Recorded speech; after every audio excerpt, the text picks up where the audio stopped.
Keep customers happy and coming back. உங்களுடைய கஸ்டமர்ஸை நீங்க சந்தோஷமா வச்சுக்கணும். கஸ்டமர்ஸ் உங்கள்ட்ட திருப்பியும் வரணும்.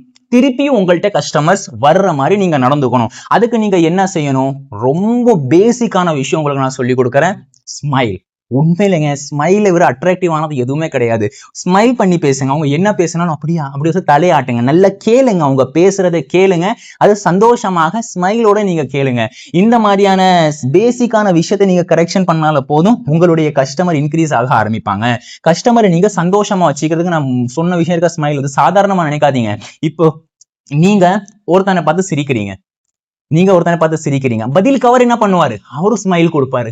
இதாங்க ஸ்மைலோட பவர். நீங்க ஸ்மைல் கொடுத்தீங்கன்னா முன்னாடி இருந்த அதே ரிப்பீட்ல உங்களுக்கு வரும். இதன் மூலமாக நம்முடைய கம்யூனிகேஷன், நம்முடைய அட்டாச்மெண்ட் ஸ்ட்ராங் ஆகும். அவர் திருப்பியும் வருவதற்கான வாய்ப்புகள் கூடும்.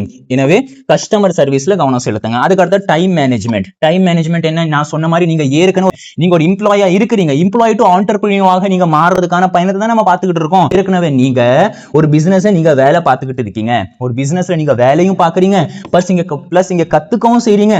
இங்க growth உங்களுக்கு ஏற்படணும். இந்த எல்லாமே நீங்க மேனேஜ் பண்ணணும். நீங்க சம்பாதிக்கிறதுக்கு மத்தியிலும், நீங்கள் கற்றுக்கொள்றதுக்கு மத்தியிலும், நீங்க இந்த பிசினஸை grow பண்றதுக்கு மத்தியிலும், எல்லாத்துக்கும் மத்தியில நீங்க பேலன்ஸா கொண்டு வரணும். ஏன்னா நீங்க எம்ப்ளாயா கூட இருக்கிறீங்க.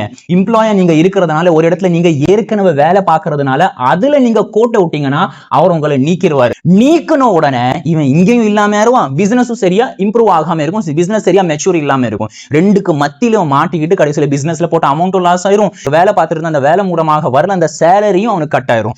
ஆறாவதாக ப்ராப்ளம் சால்விங். உங்களுக்கு ப்ராப்ளம் சால்விங் தெரிஞ்சிருக்கணும். உங்களுடைய பிசினஸ்ல நிறைய ப்ராப்ளம் வரும். அந்த ப்ராப்ளம் எல்லாமே every challenge is a learning opportunity. உங்களுக்கு வரக்கூடிய எல்லா ப்ராப்ளமுமே உங்களுக்கு ஏதாவது ஒரு விஷயத்தை கற்றுக் கொடுத்து கொண்டுதான் இருக்கிறது. அந்த விஷயத்தை நீங்கள் கற்றுக்கொண்டு அடுத்த விஷயத்தை நீங்கள் நகர வேண்டும். இந்த நகருதல் என்கிற விஷயம் இருக்க, இது நல்ல மைண்ட்ல வச்சுக்கோங்க. அதுலயே ஸ்ட்ரக் ஆகி நின்றக்கூடாது. ஐயோ லாஸ் ஆயிருச்சு, ஐயோ லாஸ் ஆயிருச்சு, ஐயோ லாஸ் ஆயிருச்சு. மிகப்பா சொல்ல மாட்டேன். நான் பிசினஸ்ல சம்பாதிச்சதை விட இழந்ததுதான் அதிகம். நிறைய இழந்திருக்கேன். இப்போதான் நான் ரீசென்ட்லி ஒரு வருஷம் 2 மாசம் கரெக்டா 1 வருஷம் 2 மாசமா தான் நான் சம்பாதிக்கவே ஆரம்பிச்சிருக்கேன். அதுக்கு முன்னாடி வரைக்கும் வெறும் இழப்புகள் மட்டும்தான், வெறும் நஷ்டம் மட்டும்தான். காசு கொடுத்து ஏமாந்திருக்கேன். அதுக்கு அடுத்தது நிறைய இன்வெஸ்ட் பண்ணாத இடத்துல இன்வெஸ்ட் பண்ணியிருக்கேன். ஆன்லைன் பிளாட்ஃபார்ம்ல ஏமாந்திருக்கேன். இந்த மாதிரி நிறைய ஏமாற்றங்களை சந்திச்சு ஒரு வருஷம் 2 மாசம் முன்னாடி தான் மைண்ட் நல்லா ஸ்டடி ஆனதுக்கு அப்புறம் இப்போதான் எனக்கு என்ன ஆகுது? இன்கம் வர ஆரம்பிச்சிருக்கு. நான் சொல்ல வர்ற விஷயம் என்ன?